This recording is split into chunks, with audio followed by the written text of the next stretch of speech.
Welcome back. We're doing another Trumpet Momentum video, and today I'll be playing on the new G4 G5 prototype. We're going to be discussing air pressure and what it does. So, a lot of people have asked me, especially since the last video, about air pressure, and I've had some people get into heated debates about this topic, both recently and over the years. I've heard, since I started trumpet, this has been a controversial subject, not just air pressure, but all the mechanics of playing a brass instrument. So I want to hit on some things that I think are really important. And today it's going to be air pressure.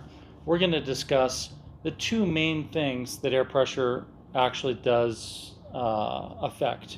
And we could go deeper into this, but really these are the two things you need to know. Now, I promised to do this video in the last live video, the Trumpet Momentum from last week, where I was discussing consistency and inconsistency. And really we were talking about how to play more consistently and identifying the variables and the factors that make consistency an issue. In other words, what causes your inconsistency? And it's usually mouthpiece pressure, a lack of using aperture control, and really a misunderstanding of things like air pressure and vibrating surface length and all those things. So I'm going to really just focus on air pressure today. Now, I approach trumpet playing a little different than your average teacher and your average player. However, a lot of the very best players in the world really do almost the same thing, or literally the same thing I do, because they don't understand how it is happening. They may describe it differently, but they may actually be doing the same thing. And I've identified hundreds of great players that are really playing all like each other and describe how they do it and how they achieve those results very differently. That's why it's so important to look at it scientifically and break down every single variable and then understand how they fit into the grand scheme of things. In other words, we're building up a formula of how to do this so that I can give you the information and you can learn how to do it. And that's what my students have done over the years. I've had thousands of students who've taken, the physics equation and figured out how to balance all of the different components themselves and then experience success. So, air pressure.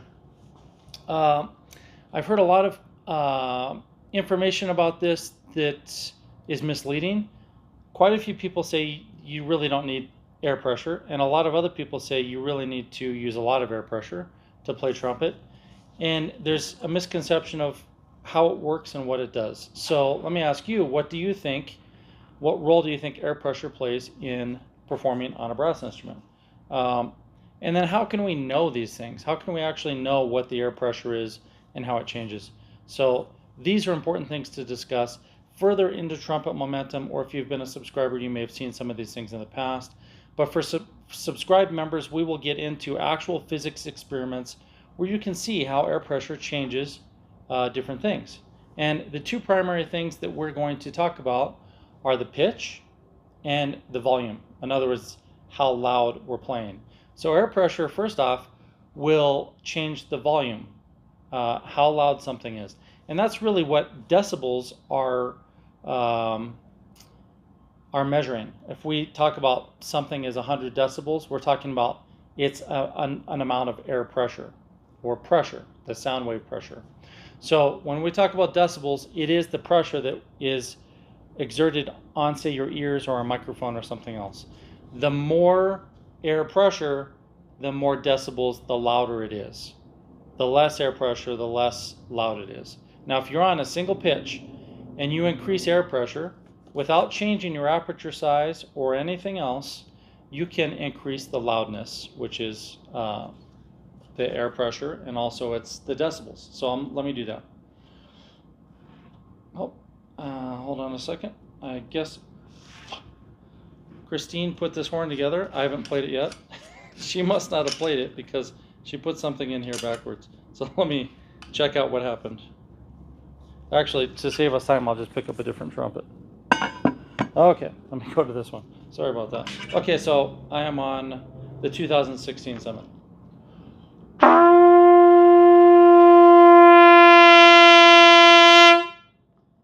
Now what I did was increase the air pressure and I got louder. What else can happen when you increase the air pressure? Have you ever noticed that you try to increase the air pressure by pushing harder and something else happens? What is it? What happens when you increase the air pressure and if you're not careful to stay on the same pitch? You can slide up in pitch. Now this is the controversial piece. Most people think that increasing the air pressure will do one of these things, but not both. Science-minded people a lot of times will say, well, I know what decibels are, and I understand that that's air pressure, or that's the sound wave pressure, so I know that more pressure means louder. And then trumpet players who play for a living, they'll tell you, well, no, if I put more air pressure on the horn, I'll play higher.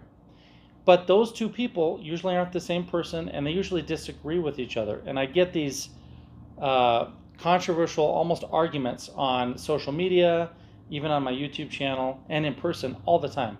And if you go to anywhere where there are a bunch of trumpet players hanging out and you discuss this, you're going to find most people will have varying views on how this works. Can you play higher by increasing air pressure? The answer is yes, you can. And in fact, that's one of the primary ways that we do it. Can you play louder when you increase air pressure? Yes, you can.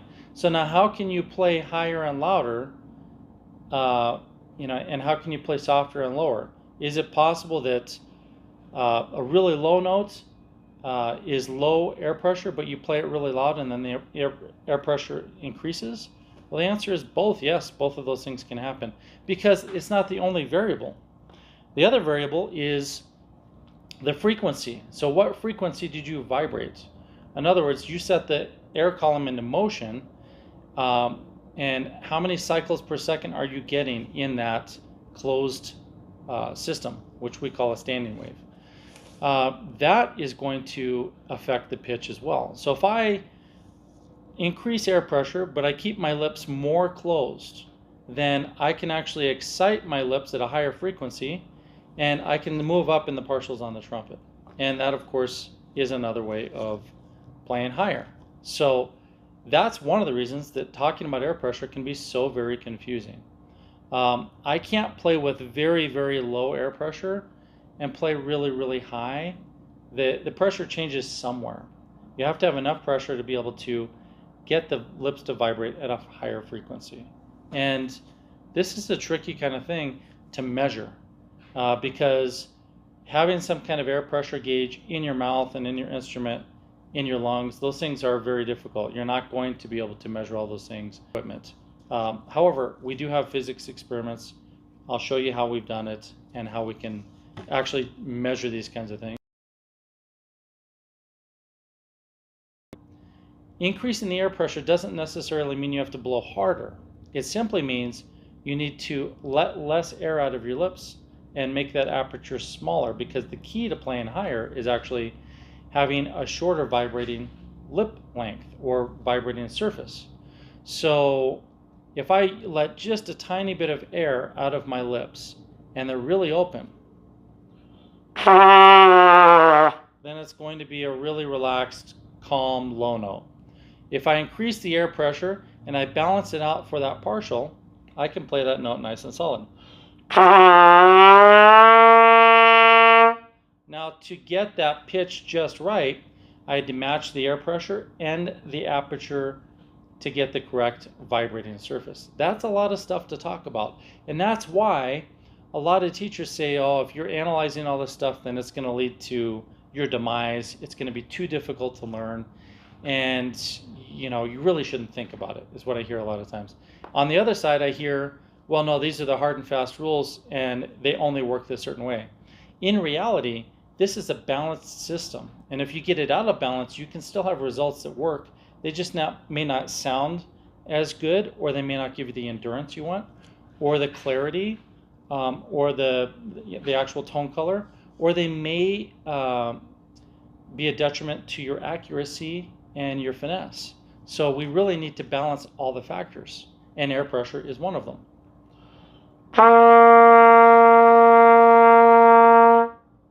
There I'm playing a low C, and I'm not putting a lot of energy into it, but I've matched the aperture size, the vibrating surface length, and shape and the air pressure to get exactly what I want. Now, what if I let that air pressure drop too much? Then the note doesn't sound. What if I keep the same air pressure, but now I relax my lips more?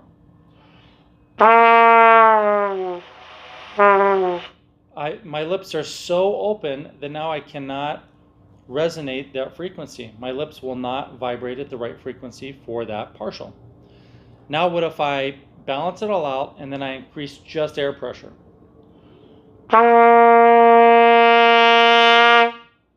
Then I get louder.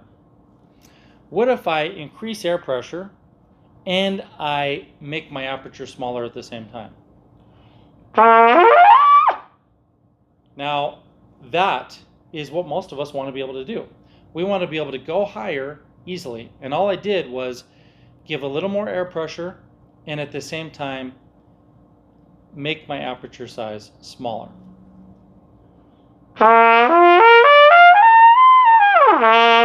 Now I'm increasing and decreasing both the amount of pressure I'm applying, and at the same time the aperture size is getting smaller and then larger.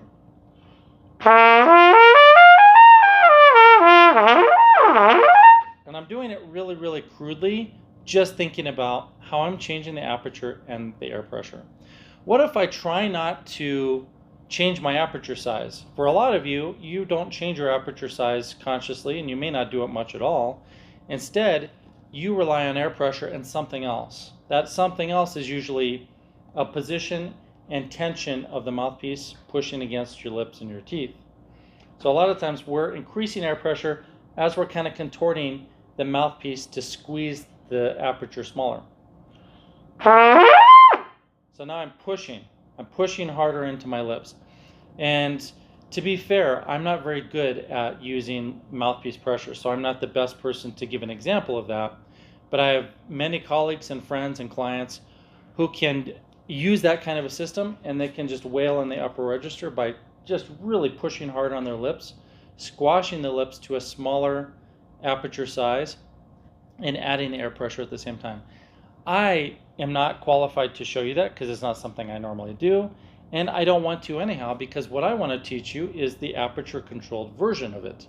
In other words, instead of letting that mouthpiece squash my lips into a smushed little hole as I go higher, I want them to, with the actual muscular tissue that I have, I want to be able to increase the tension of my lips, which most trumpet players and trumpet teachers think is the most taboo thing in the world. I'm telling you, you can increase the tension, it's okay. Increase the tension and make the aperture smaller. So I'm actually firming up, especially my top lip, as I go higher, because then it vibrates at a higher frequency easier. It also can resist that more air pressure I'm giving it, because if I don't resist it, my lips will blow open, and that's when you need that mouthpiece pressure again. And you'll notice I'll talk about this kind of thing again and again and again, because it is the other way. It's the way that most of you may not have it discovered, or maybe you used to do it when you're young and you forgot how, or maybe you've just had friends and colleagues who do it and you haven't figured it out. I'm here to show you it is possible.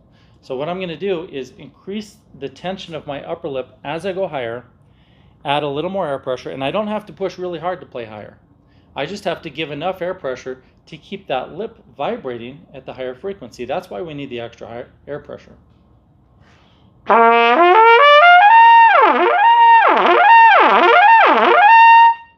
Does that look difficult to you? Does it look like I'm working really hard? It's the kind of thing where I'm just taking normal breaths, and I'm just putting the energy into the instrument, and when I'm done, I have enough breath to talk, to tell you things.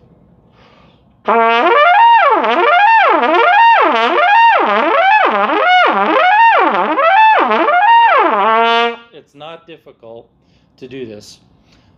Essentially, I am increasing the tension of the top lip. I'm taking the bottom lip and I'm changing the shape of it, which we'll talk about in the next video.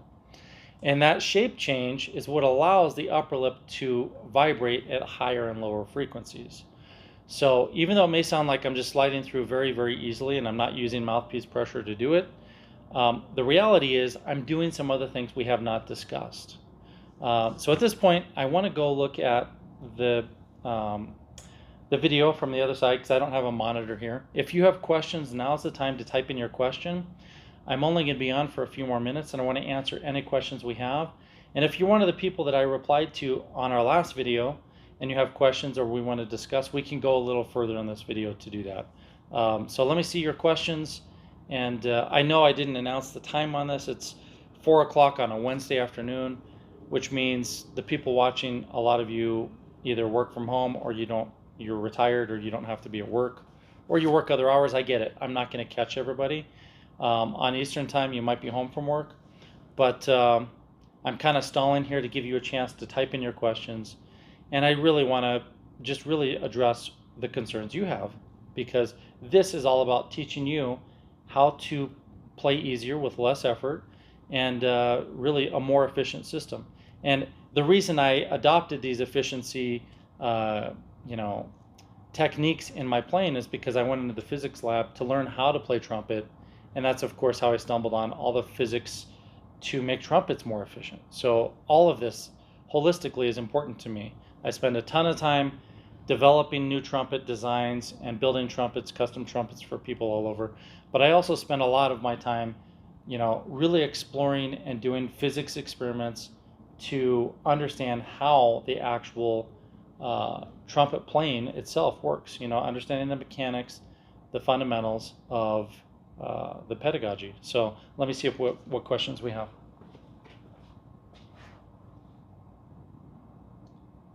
All right, I don't see any questions unless I'm not pushing the right button. Let me see.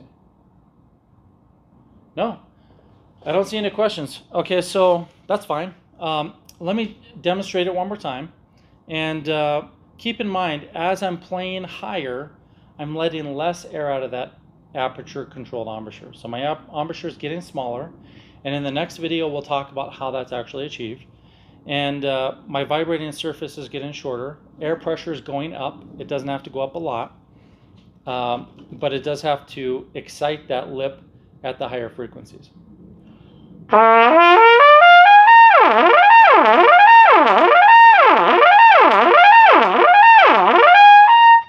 You hear how they've got like pops between every single partial? It's almost like pop, pop, pop, pop, pop, pop, all the way up. It's really important to be able to hear those, and we'll discuss that in another video, but that really is that pressure wave locking in on each partial. And on an oscilloscope and a spectrum analyzer, you can see the pop at the beginning of each of those notes because that pressure wave is so strong. And that's really what we want to be able to do this properly. Let me start in the upper register. I'm going to start with a more tense upper lip, and the air pressure is already higher and the aperture size is smaller, and I'm going to work up from there.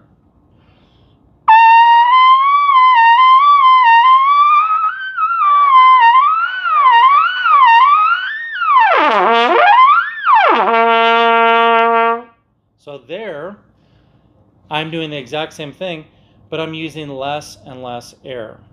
The air pressure inside my body did go up. The actual volume of sound has really not changed much. As I'm doing these lip slurs up and down, if we were to measure the decibels, it's probably about the same. But the air pressure is going up and down based on the pitch I'm playing. And I know this is new to a lot of people. You're thinking, I haven't heard this before. Can this even be true? I'm going to show you some experiments in Trumpet Momentum so you can see how and why this works. And we'll discuss it in depth for the subscribers, those of you who are real serious about it and want to understand it more. But it does help your playing quite a bit. And it's just really important to know that you don't have to be squashing your lips to create that smaller aperture. You can learn how to just move them yourself.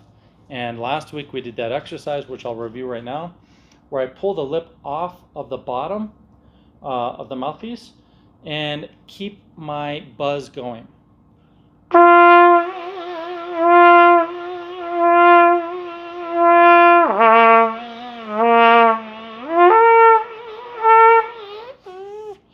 And I had a comment in the last live video somebody said, you don't have to free buzz a note in order to play it properly on the trumpet.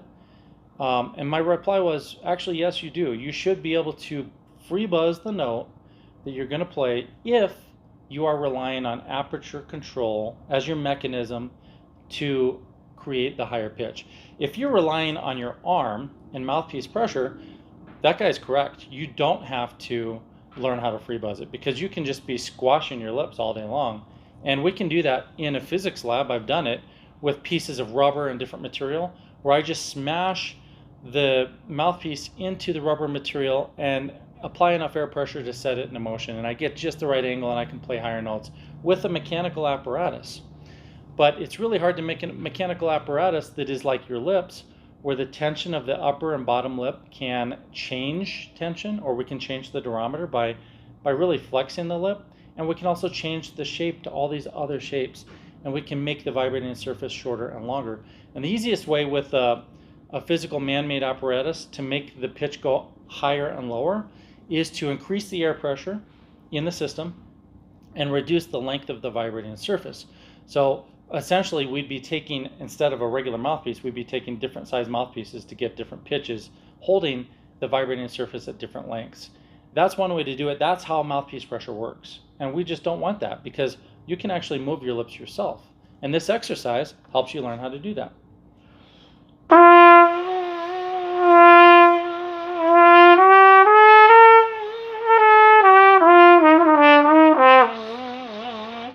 So if I want to play the C scale, I can just buzz and play it.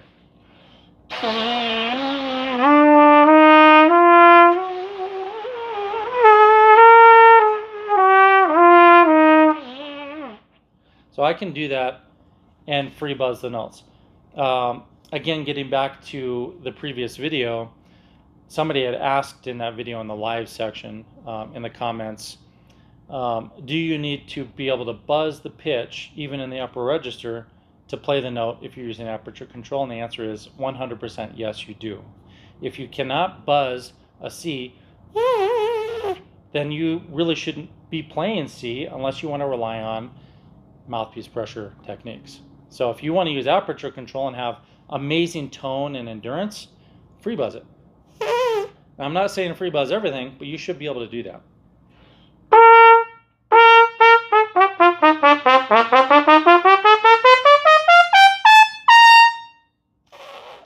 I should be able to buzz a high C if I'm going to play it.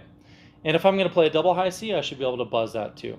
So you need to learn how to do some of that stuff. But again, I'm not encouraging you to spend all your time free buzzing. That's not good for you either. Just use that exercise I just gave you, where you're going between a buzz with the anchor point on the upper part of the mouthpiece, and you're going back into resonating the actual pitch on the horn.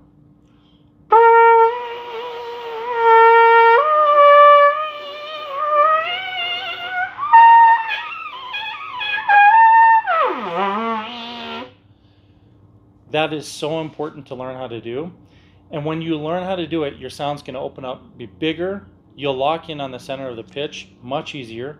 And at the same time, you're going to increase your endurance and your flexibility, because you have all this space between your mouthpiece and your teeth, so that now your aperture can move, can get bigger and smaller.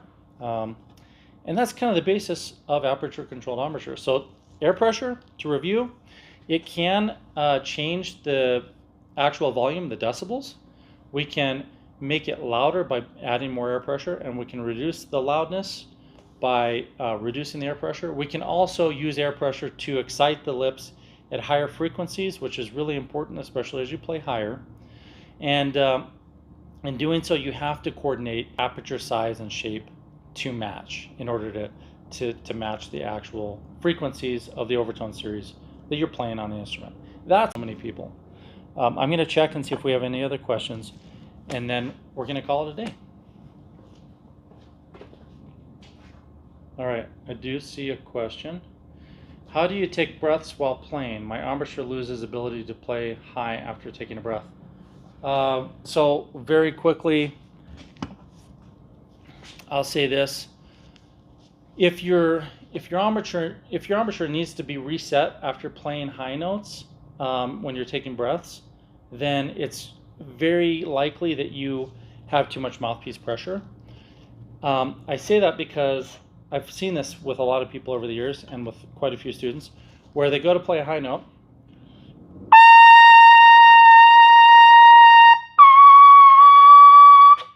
and they take a breath and they go back to play and they can't. Or they play a low note and they can't get back up there.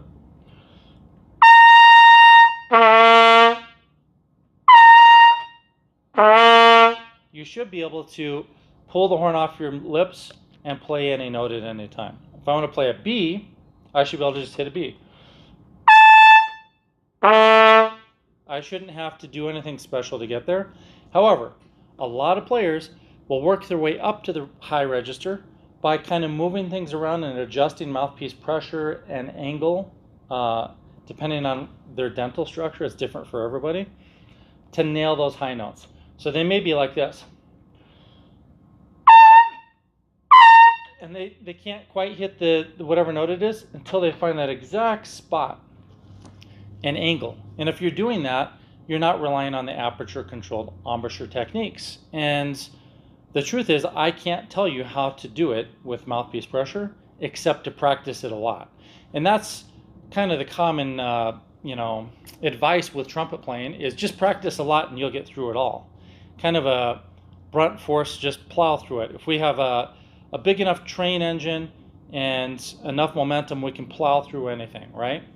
Well, in reality, we can do this with a lot more finesse and a lot more control using aperture control. So what I would say is learn how to use aperture control in the mid range and work your way up very, very gradually before you go trying to do something in the upper register like that. Because if you are using aperture control, it should be as easy as picking up the horn and playing it. And I can slide all over the horn easily.